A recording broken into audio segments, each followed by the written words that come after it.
నమస్కారం అండి. నేను డాక్టర్ మోవా శ్రీనివాస్ మాట్లాడుతున్నానండి. ఇవాళ మనం మాట్లాడబోయే అంశం ఏంటంటే సూసైడ్స్ గురించి. దీనికి మాట్లాడటానికి ప్రేరణ ఏమిటంటే ఈ మధ్య కాలంలో మీడియాలో రిపోర్ట్ అయినటువంటి అంశం. అలాగే మీరు న్యూస్ మీడియా అందరూ కూడా కవర్ చేస్తున్నట్టు అంశం ఏంటంటే విజయశాంతి రెడ్డి గారని ఒక ఆవిడ పిల్లలతో సహా రైలు కింద పడి ఆత్మహత్యకు పాల్పడ్డారు. ఇది అందరినీ షాక్ చేసింది. ఆత్మహత్య వేరు, గ్రూప్ ఆత్మహత్యలు ఇది కొంచెం ఎవరినైనా దిగ్భ్రాంతికి గురి చేసేటటువంటి అంశం. దీని గురించి కేసు గురించి మాట్లాడటం అప్రస్తుతం. ఎందువల్లంటే అది ఇంకా ఇన్వెస్టిగేషన్లో ఉంది. ఆవిడ ఫోన్ని వాళ్ళు పరిశీలిస్తున్నారు, ఆవిడ ల్యాప్టాప్ పరిశీలిస్తున్నారు. సరే, వాళ్ళ కుటుంబ సభ్యుల్ని వాళ్ళు విచారిస్తున్నారు. కాబట్టి మనకి ఇంకా పూర్తి నిజాలు తెలియవు.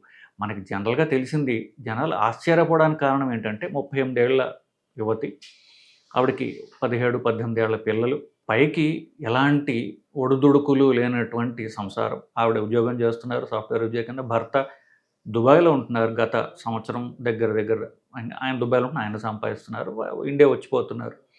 సో తీవ్రమైనటువంటి ప్రాబ్లమ్స్ ఎక్కడ యూజువల్గా ప్రాబ్లమ్స్ అంటే ఎకనామిక్, ఏదో అప్పులు ఇట్లా అనుకుంటాం కదా, అలాంటివి ఏమీ మనకి ఇప్పుడు దాకా తెలిసిన ప్రకారం లేనటువంటి సుఖ సంసారం వాళ్ళది.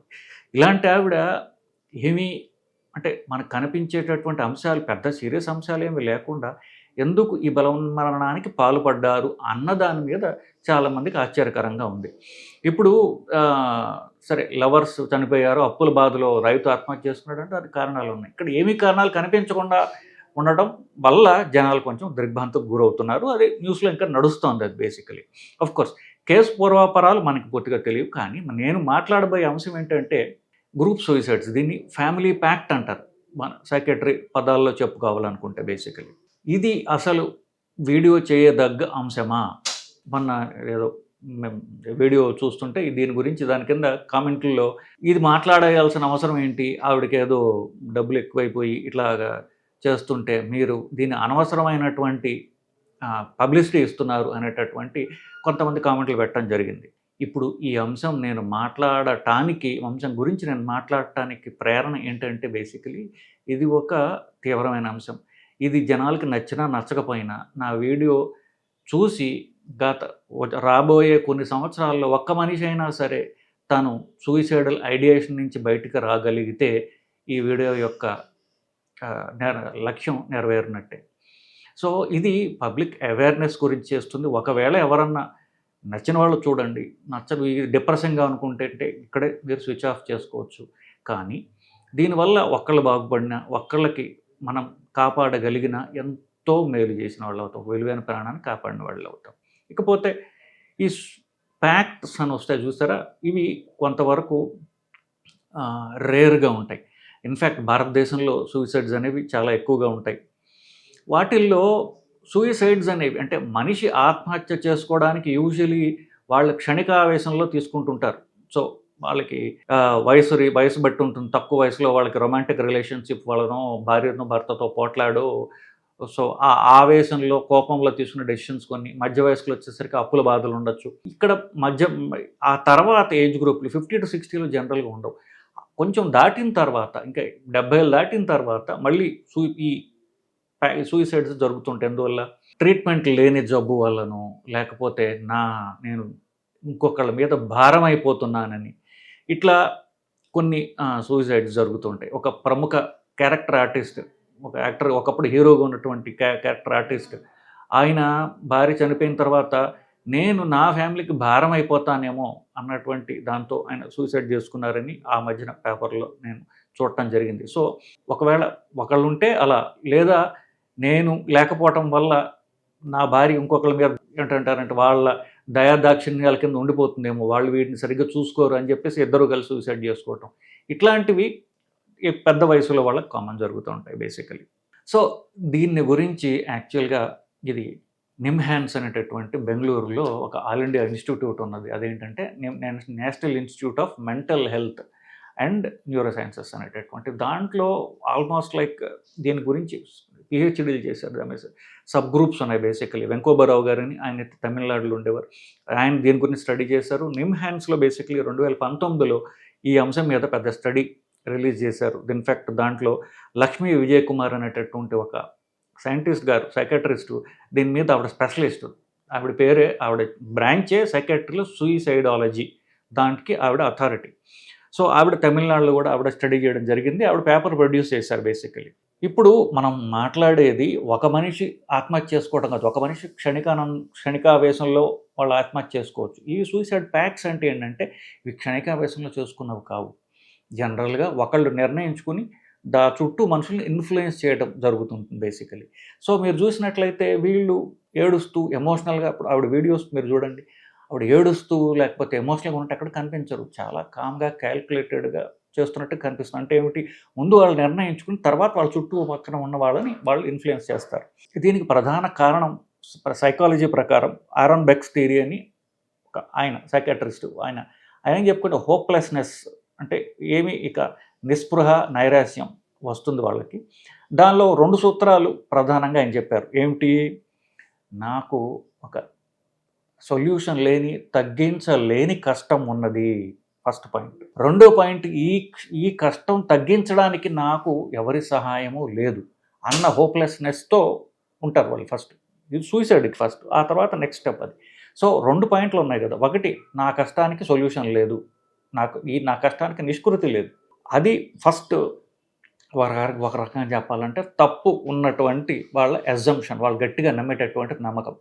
ఎందుకు, కష్టం వచ్చినప్పుడు నిజానికి సొల్యూషన్ లేని కష్టం అంటూ ఏది ఉండదు. ప్రాణం తీసుకోవాల్సిన కష్టం అంటూ ఖచ్చితంగా ఉండదు.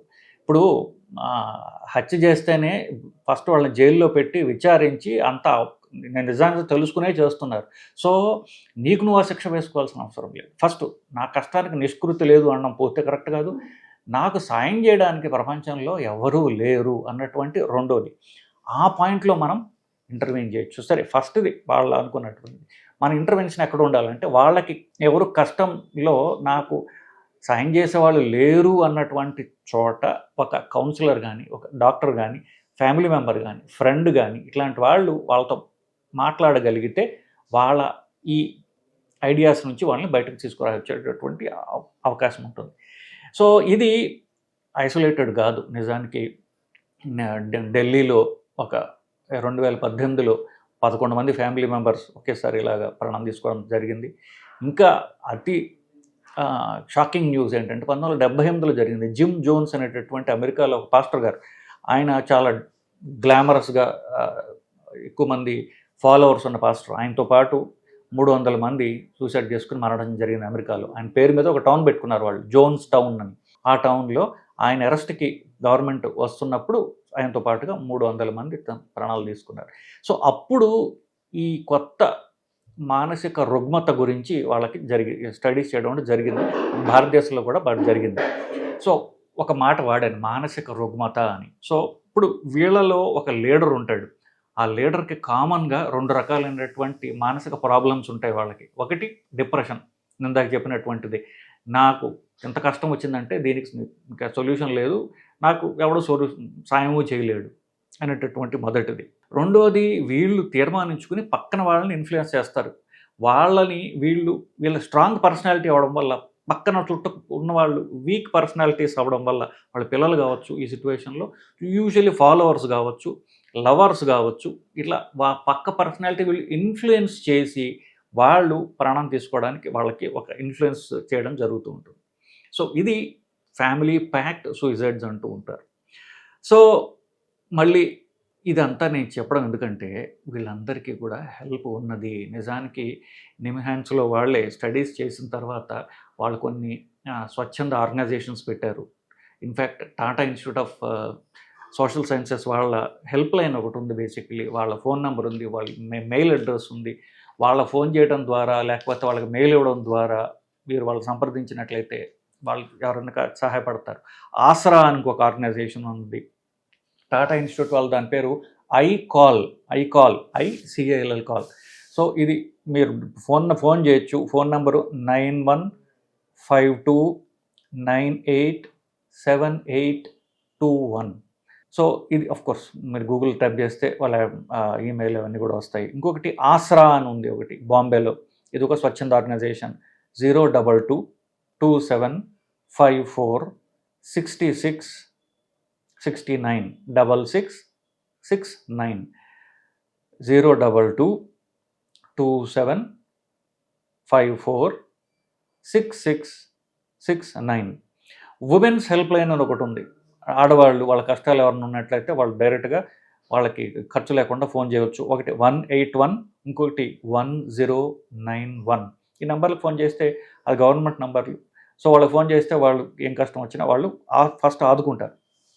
సో వీళ్ళకి కావాల్సింది ఏమిటి, కొంచెం వాళ్ళ ప్రాబ్లమ్స్ విని వాళ్ళని కాస్త డిస్ట్రాక్ట్ చేసేవాళ్ళు. వాళ్ళ ప్రాబ్లమ్స్ సొల్యూషన్ లేని ప్రాబ్లమ్స్ కావు అని వాళ్ళని మాట్లాడగలిగిన తర్వాత వాళ్ళకి ట్రీట్మెంట్ ఇప్పించడం జరుగుతుంది. సో నేను చెప్పినట్టుగా ఈ గ్రూప్ సూసైడ్స్లో ఎవరైతే లీడర్ ఉంటారో వాళ్ళు ఇన్ఫ్లుయెన్స్ చేస్తారు మిగతా వాళ్ళందరినీ కూడా. మిగతా వాళ్ళందరినీ వాళ్ళ కబంధాస్తాల్లో పెట్టుకుంటారు వాళ్ళు. సో వాళ్ళని కనుక మనం ఐడెంటిఫై చేసి వాళ్ళతో మాట్లాడగలిగితే వాళ్ళకి కనుక మనం ట్రీట్మెంట్ ఏదో ఒకటి ఫస్ట్ యూజువల్లీ సూసైడ్ టెండెన్సీ ఉన్న వాళ్ళకి సూసైడ్ టెండెన్సీ ఉంది, వాళ్ళు యాక్షన్స్ తీసుకుంటున్నారు తెలియగానే బెస్ట్ ట్రీట్మెంట్ షాక్ ఇవ్వడం, తలకు షాక్ ఇస్తారు. సో ఎందుకంటే అంత ఎమర్జెన్సీ, గుండె వేగంగా కొట్టుకుని చనిపోయే స్టేజ్ వచ్చినప్పుడు షాక్ ఇస్తారు చూస్తారా, అలాగే ఇది అంత ఇంపార్టెంట్ అయినటువంటి అంశం. అందుకే మెదడుకి షాక్ ఇస్తారు. షాక్ ఇచ్చినప్పుడు వాళ్ళకి ఈ ఐడియాస్ అన్నీ తగ్గి ట్రీట్మెంట్ అప్పుడు మందులు మధురం అంటూ జరుగుతూ ఉంటుంది బేసికలీ. సో ఈ స్పెసిఫిక్ అంశాన్ని మనం డీటెయిల్లో పోకుండా దీని వలన ఎవరన్నా కాపాడగలరేమో అన్నటువంటి అంశంతో ఇది చేస్తున్నాం. సో ఎవరికన్నా సరే నిస్పృహ నైరాశ్యంలో ఉండి ఇంకా వేరే దారి లేదు అనుకునేవాళ్ళు, నాకు వేరే దారి లేదు అనుకుని ఇప్పుడు సరే దారి లేదు సరే కదా, ఇప్పుడు నేను ఏం చేయాలి, నా ప్రాణం తీసుకోవడానికి నేను ఏం చేయాలి అని ట్రయల్స్ వేస్తున్నవాళ్ళు. అందుకని వాళ్ళ ఫోన్ ముఖ్యం. వాళ్ళని గూగుల్ సెర్చ్లో ఏం చేశారు అని చూడటానికి, గూగుల్ సెర్చ్ చేశారా, ఎవరెవరికి మెసేజ్లు పెట్టారు, వాళ్ళకి ఎవరైనా సాయం చేయడానికి వచ్చారా లేదు, ఇవన్నీ వాళ్ళు ఇన్వెస్టిగేషన్లో తేలుతుంది మనకి. సో మనం వాళ్ళని కాపాడటానికి అది ఒక ఓపెనింగ్ అన్నమాట బేసికలీ. సో మీ ఫ్రెండ్ సర్కిల్లో, మీ కొలీగ్స్లో ఎవరన్నా సరే కంటిన్యూస్గా ఎప్పుడు నవ్వు లేకుండా బాధగా కంటిన్యూస్గా ఉండటం, మాట్లాడకుండా విడ్రాన్గా ఉండడం, సోషలైజేషన్ లేకపోవడం, ఎప్పుడు తన పని జాబ్ చేసుకోవడం, వెళ్ళిపోవడం, ఎప్పుడు బాధగా సీరియస్గా ఉండేవాళ్ళు. సో ఒక్కొక్కసారి రెడ్యూస్డ్ కనిపించవచ్చు మీకు ఇట్లా ఉండేవాళ్ళు. ఎందుకంటే ఈ సూసైడ్ లెవెల్కి వచ్చేసరికి కంటిన్యూస్గా ఏడవరు వాళ్ళు ఏంటంటే వాళ్ళు ఆ స్టేజ్ దాటిపోతారు. స్పెషల్లీ సూసైడ్ ప్యాక్స్లో ఉన్న వాళ్ళకి ఆవేశంలో చేసేది వేరే అనుకోండి. సో ఇట్లాంటి వాళ్ళకి మీకు కనిపించినట్లు మాట్లాడటానికి ప్రయత్నం చేయండి. వాళ్ళు డిప్రెషన్లో ఉన్నట్టు, నిస్పృహ నైరాశ్యంలో ఉన్నట్లయితే వాళ్ళని డాక్టర్ దగ్గర తీసుకెళ్ళి కన్విన్స్ చేయడానికి ప్రయత్నం చేయండి. లేదా హెల్ప్ లైన్కి ఫోన్ చేస్తే మిగతా డాక్టర్లు చూసుకుంటారు. ఇది వీళ్ళు మానసిక పేషెంట్స్. వాళ్ళు డబ్బులు ఎక్కువైపోయో ఏ కష్టం లేకుండా చేసుకున్న పని కాదు. డబ్బులు ఎక్కువైపోతే ఖర్చు పెడతారు కానీ సెల్ఫ్ హార్మ్ ఎవరు చేసుకోరు కదా, తను తాను హాని చేసుకోరు. సో వీళ్ళందరూ కూడా మీ సాయం కావలసినటువంటి రోగులు. వాళ్ళని మనం ఒక రకమైనటువంటి సానుభూతితో చూడాలి, కానీ సానుభూతి మాటలు చెప్పకూడదు. వాళ్ళకి మనం కాస్త ఆసరాకి మనం ప్రయత్నించాలి. వాళ్ళకి మనం ప్రయత్నించవచ్చు, లేదా డాక్టర్ దగ్గర తీసుకెళ్ళడానికి ఖచ్చితంగా ప్రయత్నం చేయాలి. ఇది కుదరకపోతే వాళ్ళకి హెల్ప్ లైన్స్ ఉన్నాయి. మీరు ఇంటర్నెట్లో కొట్టినట్లయితే హెల్ప్ లైన్స్ ఫోన్ నెంబర్లు ఉంటాయి, ఫ్రీ ఫోన్ నెంబర్స్. ఒక్క నెంబర్ మీకు ఫోన్ చేస్తే చాలు, నేను ఇందాక చెప్పినట్టు ఫోన్ నెంబర్స్లో వాళ్ళకి మనం సాయం చేయగలుగుతాం. ఒక్క ప్రాణాన్ని మీరు కాపాడగలిగిన మన జీవితం ధన్యమైనట్టే. మన ఒక డాక్టర్గా మాలాంటి వాళ్ళ కెరియర్స్ ధన్యమైనట్టే. సో ఇది మీకు అవేర్నెస్ కోసం చేస్తున్నటువంటి వీడియో. సో ఇది ఎన్నాళ్ళు యూట్యూబ్లో ఉంటే అన్నాళ్ళు ఎవరో ఒకరు చూసి కాపాడబడతారని నా ఆశ అండి, నా హోప్ అండి. నమస్కారం.